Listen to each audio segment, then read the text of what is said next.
So what I do normally every day is run the Culture of Good. Culture of Good is a movement across for-profit companies that are operationalizing doing good, making a difference in the world around a cause and driving their business to do greater good. And that's what I do every day, and I teach people how to wake up every day and know that their work is meaningful, that their impact is great. And today I want to talk along the lines of organizational change because the Culture of Good went into an organization called TCC, the Cellular Connection, which happens to be the largest Verizon retailer in the country. Over 3,000 employees in 42 states, 800 stores, retail, 90% millennials. How many know that's a challenge? and we engaged those millennials in meaningful work. But we shifted the culture. Up to that point, the culture was very much about partying and having fun, and there's nothing wrong with that. Hopefully tonight we party and we have some fun. But building culture around something of a cause and doing good in the world was significant. And so now we have employees that are coming to work every single day. And even though they're selling Verizon service, and even though they're selling Samsung and Apple products, they're coming to work every day. And they're knowing that their life has meaning. But what it took was organizational change.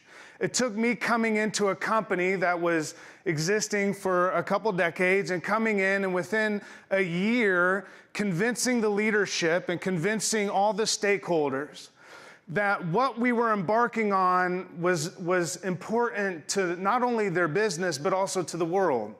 And so I want to share some of the things that I learned along that process. But before I do, I want to tell a funny story. And the way I'm going to do this is show a picture of my family here. Now, this is my wife in the middle. I know it's difficult to know who's the daughter and who's the mom. My wife guitar is in the middle. To the right of her and to the left of you is Brenna, and then there's Bria to her left.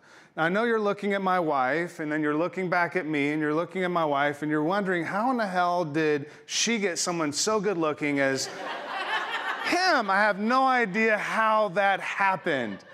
And there's really no secret. She just stole my heart. So that's just how that works. Totally kidding. What's funny about this story and talking about change is that when I first met her, I looked like this. I had to... Go ahead. It's all right. It's totally fine. I laugh at it all the time as well. I've got the vest and the whole deal, all right? Okay, stop laughing. Now, like it was cool for like 10 seconds, but 15 seconds into laughing, it starts to feel like you're laughing at me and not with me. When I met Katara, I had a perm. This is me trying to look dressed up. Typically, I would wear Fila's and have baggy pants and listen to Tupac. Now, look at me. A year ago, she found out that I went on eBay and bought a banjo. And I grew a beard. This beard has only been around for about a year and a half. And so she looked at me when she found out I had bought a banjo and she said, "What in the hell has happened to you? When I first met you, you were listening to Tupac, wearing baggy jeans and Fila's, and now you got a beard and a banjo." Change doesn't always work, and it's not always adopted, right?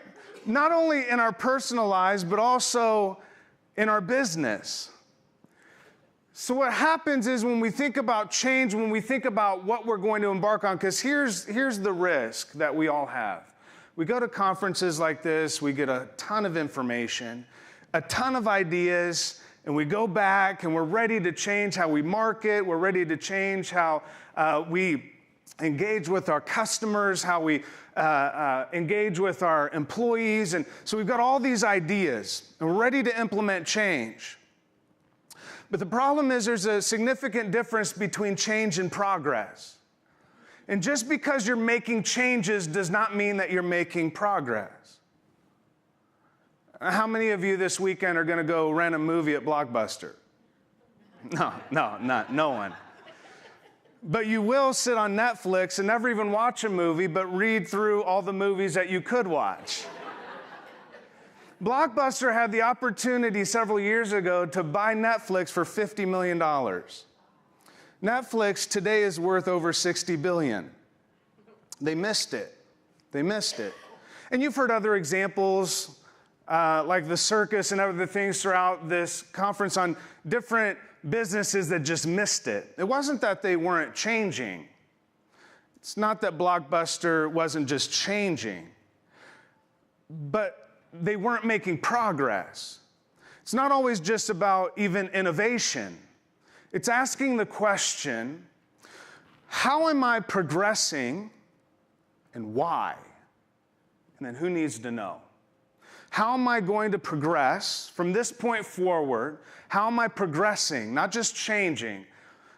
And certainly progression takes change, but change doesn't always mean progress. So there's three areas that you're going to either change or progress in when you get back home and you hit the streets again, and you get back into your business and you start to implement change. Here are the three things: your methods, your motivations, and people. Those are the three things that are going to change. There's other things, but they really fall in line with this. How you do what you do, why you do what you do, and who does it. Let me say that again. How you do what you do, that's your method. It still goes back to what. Your motivation is why you do what you do, and your people and you, that's who does it. That is constantly evolving and changing and progressing. Now again, just because you're making changes doesn't mean you're making progress.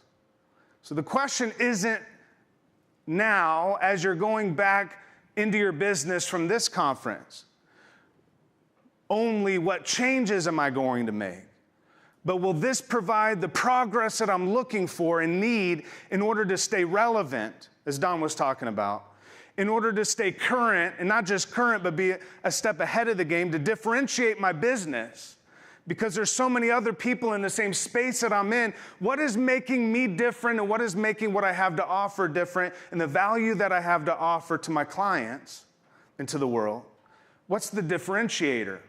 How am I going to progress from this point forward in such a way that it differentiates my business and my association, so that when people think about who's going to run the show for me, they think of me, because I'm so differentiated from everyone else. And see, at TCC, even though it's just a wireless retailer, what's differentiated the business from others has been this idea that if there's a cause that matters, that's aligned with all stakeholders, something that makes the world a better place, that every single stakeholder within the business knows their impact, that they associate that business and that organization, that company, with the good that's going on in the world. And that's my story. My story coming into a for-profit business was after I had worked in nonprofits for over 20 years. And trying to teach for-profit company how to operate their business with the soul of a nonprofit isn't always easy. Because we start to go back to, well, what's the ROI? What kind of return are we going to get on this investment? How are we going to embark on doing this good in the world and impacting all of our stakeholders, impacting the world, impacting our clients, impacting those that are coming to our shows, our audience? Every single stakeholder that you touch, where's the alignment at? And I'm going to share some things with you about the methods and motivations and the people and why change alone doesn't work. But I want you to write this down again. Just because you're making changes, can we say it together? Doesn't mean you're making progress. So you've got ideas, and we're flooded with them. You guys probably drank from a fire hose the last couple of days. And you're thinking, how in the world am I going to get people to buy into this? How am I going to get my board to approve this line item? They're not going to get it. And the question that I have for you is not just what you want to change, but why do you want to change it?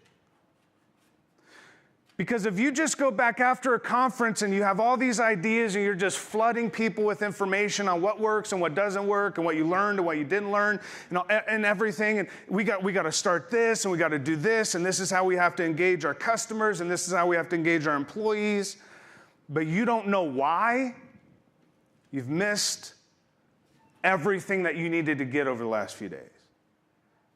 Once you know why and it's compelling enough to you that you're willing to step forward and say, this is why we must change.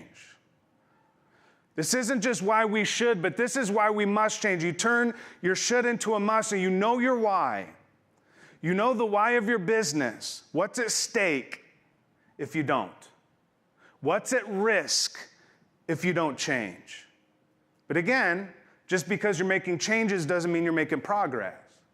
If you can connect your why to the progress of your business. So it has to be more than just adding in some new stuff. We need to add this into our next show. We need to add that into our next. It has to be more than that. What difference would it make that you don't just add some new technology, but you add the difference that that show is going to make in the world?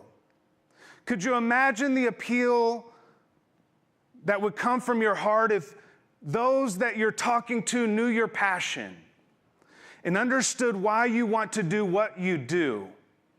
And so the question that I have, and I have several questions for you that I want you to ponder after tonight, because there's going to be a lot of drinking. You're probably not going to be thinking much about any of this, but I want you to think, does my why equal my what? What is it that you want to change and why? Because in between change and progress is why. When you know why, when you understand your why, and this is the entire idea that we talk about through the culture of good, is creating alignment between all the stakeholders, speaking and doing things that matter beyond the everyday, and differentiating your business because your business, your show, your association, your organization has something at the very heart of it that creates a soul. You don't have to be the Red Cross. You don't have to be Mother Teresa. But what you have to have is a soul in your business. And your soul is your why. It's the very core of why you started in the first place. It's part of your story. It's part of why you started the business. It's part of why you'll continue to do business. It's the reason that you'll differentiate yourself from everyone else. Because your show impacts the world in a significant way. Just because you're making changes doesn't mean you're making progress. Here's why, 3 reasons why change alone doesn't work. And I used to be a pastor, by the way, so if everything's in threes, that's why. 3 points. 3 points.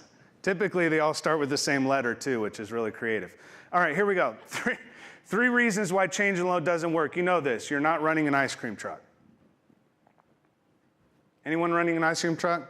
Hopefully not. Okay, good. All right. So many of us and so many employees and so many of our customers are fed up with change after change after change after change because they haven't